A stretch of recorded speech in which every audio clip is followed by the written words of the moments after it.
Na wakazi wa eneo la Thogoto, Kikuyu, wanaishi kwa hofu ya kuambukizwa magonjwa yanayotokana na maji chafu pamoja na hatari ya kusombwa na mafuriko kufuatia kufurika kwa mitaro ya maji taka.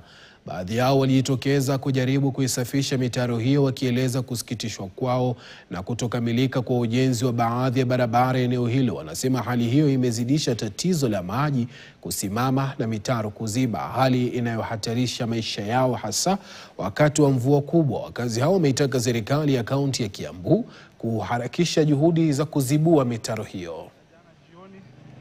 Na ukiangalia maji imeblock kabisa, isongi, maji inaingia kwa maboma. So inakuwa every day kukinyesha tunatoa maji taka ndani. Na ukichungulia huko mbele tuko na shule ya Thirime.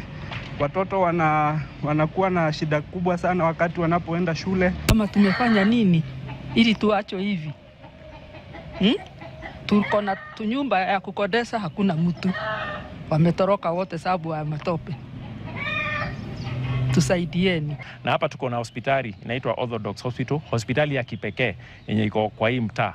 Kwa hivyo ule contractor mwenye alijenga bypass ndiye hakuelekeza maji venye inafaa.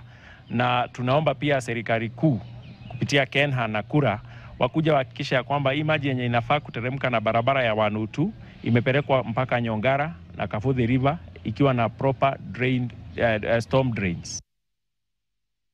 Wakazi wa eneo la Shirere, eneo bunge la Lurambi, kaunti ya Kakamega, wamepigwa na mshangao baada ya kuupata mwili wa mwanaume mmoja anayeshukiwa kuwa miongoni mwa wezi wa vifaa vya kampuni ya kusambaza umeme nchini ukiwa unaning'inia kwenye nyaya za umeme.